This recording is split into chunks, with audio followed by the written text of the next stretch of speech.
एक झूठ को छुपाने के लिए कई झूठ बोलने पड़ते हैं। जब हम एक जुर्म करते हैं तो उस एक जुर्म को छुपाने के लिए कई जुर्म करने पड़ते हैं। व्यक्ति सोचता है कि मैं कभी नहीं पकड़ा जाऊंगा, ये जुर्म मैंने कर दिया है और इस जुर्म से मैं निकल जाऊंगा, पर ऐसा हो नहीं पाता। आज की कहानी इंडियन नेवी में काम करने वाले एक ऑफिसर की है और आप टाइटल देखेंगे तो उसमें लिखा भी है मैंने कि एक इंडियन नेवी ऑफिसर की भूत की कहानी, जो 20 साल तक केवल मृत रहा, भूत के रूप में जाना गया और उसने ना केवल अपने परिवार को, समाज को, पुलिस को, बल्कि इंडियन नेवी को भी धोखा दिया। आखिर में पता चला कि जुर्म के बाद वो जुर्म करता गया और इन जुर्मों की उसे क्या सजा मिलेगी, ये धोखा जो उसने अपने परिवार, पुलिस और नेवी को दिया, भारतीय सेना को दिया, इसके लिए उसे क्या दंड मिलेगा। नमस्कार, आदाब, सत श्री अकाल। आप देख रहे हैं प्रदीप स्टोरी। आज की इस वीडियो, इस कहानी के माध्यम से हम जानने की कोशिश करेंगे एक ऐसी कहानी इंडियन नेवी के ऑफिसर के भूत की, और क्या था पूरा मामला, क्या थी पूरी कहानी, एक जुर्म के बाद एक जुर्म और जुर्म की दास्तान उसने क्यों लिख दी और इसका अंत क्या हुआ, और भूत की कहानी उसके जीवन से कैसे जुड़ी हुई है। बने रहिए वीडियो में मेरे साथ, और मेरे चैनल पर पहली बार आए तो चैनल को सब्सक्राइब कर लीजिए ताकि ऐसी कहानी, ऐसे किस्से आप तक पहुंच सके। इंडियन नेवी में एक ऑफिसर होते हैं जिनका नाम होता है बालिश कुमार। वो अपनी पूरी नौकरी करते हैं और 1995-96 के आसपास वो रिटायर हो जाते हैं। रिटायरमेंट हो गया, पेंशन मिलने लगी, जीवन सामान्य और सुचारू रूप से चल रहा था। इस तरह लगभग 4 से 5 साल का समय बीत जाता है। अब जब वो रिटायर हो गए और जीवन सब कुछ चलने लगा, तो कहानी में जुर्म की दास्तां लिखने की ज़रूरत क्यों पड़ी और इसके पीछे की वजह क्या थी। मेन मुद्दा तो ये है, और ज़िंदगी और मौत के बाद भूत की कहानी इस कहानी में कैसे जुड़ गई। इस कहानी को समझने के लिए एक छोटा सा एक वाक्य जो इसी कहानी से जुड़ा हुआ है, पहले वो समझिए, तब आपको पूरी कहानी समझ में आएगी। दिल्ली में एक मेस है। मेस वो होता है जहां अधिकारी लोग खाना खाते हैं, सिपाही सैनिक खाना खाते हैं, और अधिकारियों का मेस अलग होता है। तो दिल्ली में ही ऐसा एक आधिकारिक मेस है जिसका नाम है कोटा हाउस। कोटा हाउस में बड़े बड़े अधिकारी, बड़े बड़े रेंज के अधिकारी खाना खाते हैं, पार्टी करते हैं, अपने परिवार जब आता है, रिश्तेदार आते हैं तो उसके साथ रुकते हैं। कुल मिलाकर उस कोटा हाउस में जो भी चीज़ थी वो बेशकीमती थी, बहुत महंगी थी। अब बालिश कुमार का भी उस कोटा हाउस में अक्सर जाना आना हुआ करता था। अब ये रिटायर हो गए, पर नेवी में इतनी साल नौकरी की, इन्हें नेवी की पूरी जानकारी थी, कोटा हाउस की पूरी जानकारी थी, और इन्हें सब पता था जाने का रास्ता क्या है, आने का रास्ता क्या है। तो इन्होंने कोटा हाउस में चोरी की योजना बनाई। उसी चोरी की योजना में अपने पिता को भी शामिल किया और अपने भाई को भी शामिल किया, और दिल्ली के कोटा हाउस में चोरी कर दी। अब जब नेवी के मेस में चोरी होगी तो हड़कंप मचना जाहिर सी बात है। अधिकारियों ने संबंधित थाने को सूचना दी और बताया कि मेस में चोरी हो गई है और इतना सामान, इतना बेशकीमती सामान, लाखों रुपए का सामान चोरी चला गया। पुलिस इन्वेस्टिगेशन करती है, सारी कड़ियों को आपस में जोड़कर देखती है, तो पता चलता है कि बालेश कुमार इंडियन नेवी ऑफिसर में जो रिटायर्ड थे, उनके पिता और भाई ने मिलकर ये चोरी की है। पुलिस अधिकारियों की तहरीर पर एक मामला दर्ज करती है और तीनों को गिरफ्तार कर लेती है।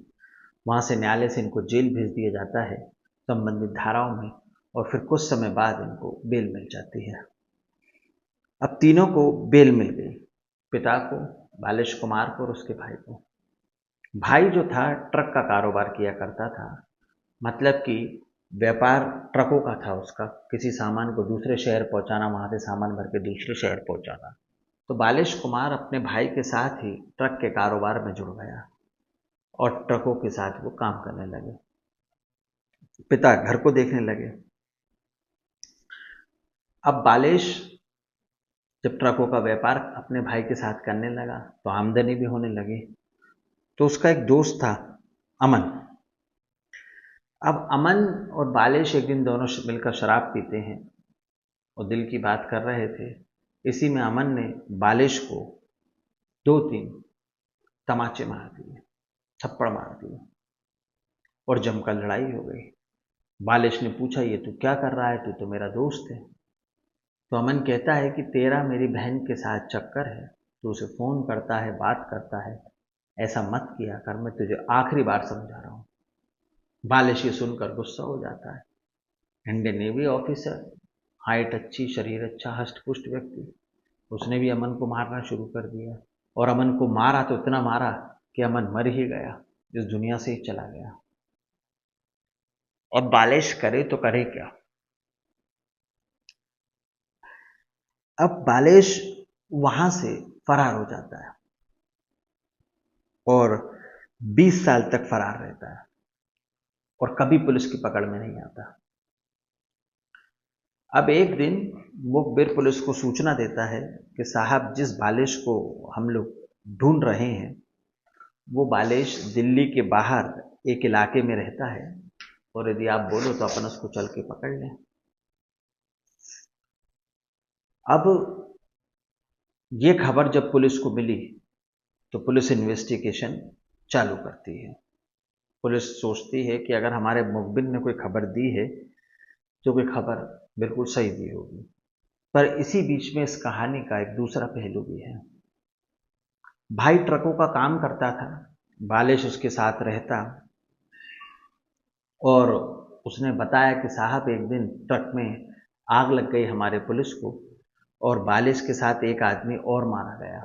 मतलब कि एक ट्रक जो जल गया था उसके अंदर 2 डेड बॉडी मिलती है। पिता और पत्नी और रिश्तेदारों को लाश की पहचान करने के लिए अस्पताल में बुलाया जाता है, पर लाश तो पूरी तरह जल चुकी थी। अब पिता ने पहचान की कि ये बालिश ही है और पिता की निशानदेही पर बालिश को सरकार ने, पुलिस ने मृत मान लिया। डेथ सर्टिफिकेट बन गया। अब जब डेथ सर्टिफिकेट बन गया तो इंडियन नेवी से उसकी पत्नी को पेंशन मिलती थी, तो पेंशन पत्नी के नाम मिलने लगी और जो इंश्योरेंस का पैसा था 10 से 15 लाख रुपए, वो भी बालिश की पत्नी को मिल गया। उधर ट्रक में 2 लोग जले थे, पिता ने पहचान कर ली थी कि ये बालिश है, तो ट्रक का जो इंश्योरेंस था उसका पैसा भी पत्नी को मिला। तो इस तरह पत्नी को लगभग 30 से 40 लाख रुपए मिल गए। अब पत्नी विधवा, बच्चों के साथ ही रहती और अब मर्डर केस भी खत्म हो चुका था, क्योंकि मर्डर करने वाला तो कागजों में मर चुका था। उस रात बालेश, बालेश का दोस्त और जिसकी उसने हत्या की, 3 लोग साथ में बैठकर दारू पी रहे थे। एक व्यक्ति मारा गया, एक व्यक्ति जेल में चला गया और बालेश मृत होकर डेथ सर्टिफिकेट उसके घर ने, परिवार ने कोर्ट में लगा दिया, जिससे वो हत्या के आरोप से भी मुक्त हो गया। मतलब कि पुलिस का बालिश के परिवार से अब कोई कनेक्शन नहीं था, कोई लेना देना नहीं था। पर एक मुखबिर ने कहा कि वो जिंदा है और नाम बदल कर रह रहा है, तो पुलिस अपनी सर्चिंग चालू करती है, अपनी इन्वेस्टिगेशन चालू करती है। पुलिस अधिकारी निर्वाचन आयोग के अधिकारी बनकर उसके घर पहुंचते हैं और बोलते हैं कि हम फला फला ऑफिस से आए हैं, योजनाएं चल रही हैं, उसमें आपका आधार कार्ड और पैन कार्ड चाहिए, उनका सुविधाओं का लाभ आपको मिलेगा, घर में कौन कौन है। तो बालिश की पत्नी बाहर निकलती है, बच्चों का आधार कार्ड भी देती है और बालिश, जो कि अब ब्रिजेश बन चुका था, ब्रिजेश के संबंधित सारे दस्तावेज दिखाती है। मतलब कि वो बालिश जो मृत हो चुका था, जिसका डेथ सर्टिफिकेट बन चुका था, अब वो ब्रिजेश के नाम से अपनी जिंदगी जी रहा था। पर पुलिस के पास कोई ठोस पुख्ता सबूत नहीं था। पुलिस ने मुखबिर की सूचना पर उस घर पर गई, वहां वो व्यक्ति मिला, पर पुलिस ने तो पहले उसके व्यक्ति को देखा ही नहीं था, क्योंकि 20 साल का लंबा समय गुजर गया था। स्टाफ बदल गए, एसएचओ बदल गए, कितने लोग इस दुनिया से चले गए, कितने लोगों का प्रमोशन हो गया। तो पुलिस भी असमंजस में थी कि आखिर चलें तो करें क्या। फिर पुलिस ने इन्वेस्टिगेशन का एक दूसरा पार्ट निकाला। उन्होंने कहा हम बालिश की पत्नी के बारे में पता करते हैं कि उसने दूसरी शादी की कि नहीं की। यदि उसकी पत्नी ने दूसरी शादी कर ली है तो ये सही में ब्रजेश है, और अगर उसकी पत्नी ने दूसरी शादी नहीं करी है तो हो सकता है ये बालिश हो। पुलिस अपना इन्वेस्टिगेशन करती है और उस पुलिस को पता चलता है कि बालिश की पत्नी ने शादी नहीं की है, ये वही पत्नी है और यही उसके बच्चे हैं।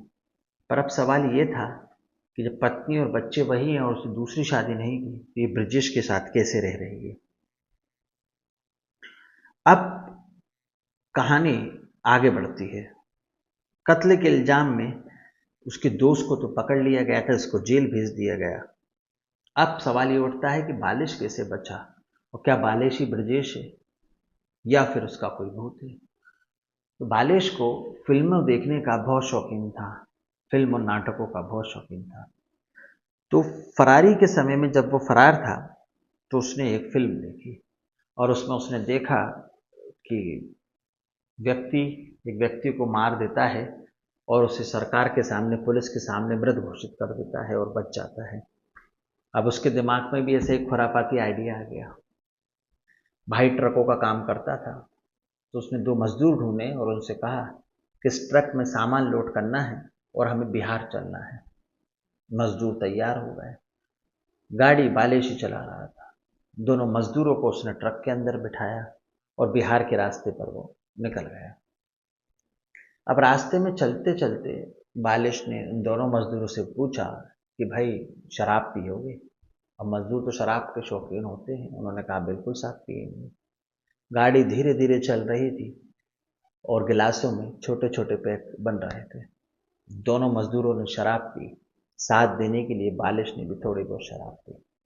दोनों मजदूर जब शराब के नशे में धुत हो गए, उन्हें समझ में ही ना आया कि क्या सही है और क्या गलत है, और वो समझ ही नहीं पाए कि उनके जीवन की अंतिम यात्रा होगी। जब बिहार के सुनसान इलाके में ट्रक पहुंचा और दोनों मजदूर नशे में धुत थे, तो बालिश ने उनके हाथ बांध दिए। सुनसान इलाके में ले जाकर ट्रक से पेट्रोल डीजल निकालकर पेट्रोल भी छिड़का, डीजल भी छिड़का और ट्रक में आग लगा दी। ट्रक धू धू करके जलने लगा और ट्रक ने लपट पकड़ ली। उसके बाद बागेश वहां से फरार हो गया। अब किसी गांव के व्यक्ति ने चलते हुए ट्रक को देखा कि ट्रक जल रहा है, तो उसने फायर ब्रिगेड को फ़ोन किया, पुलिस को बताया। सुनसान इलाका था, जंगल का इलाका था। फायर ब्रिगेड को पहुंचने में टाइम लगा। पुलिस जब तक पहुंचती, ट्रक जलकर खाक हो चुका था। दोनों बॉडियां जल चुकी थी। अब बालिश ने दो मजदूर क्यों लिए, ये भी मैं भी आपको बताऊंगा। अब पुलिस ने चेचिस नंबर के आधार पर उस ट्रक के मालिक का पता किया।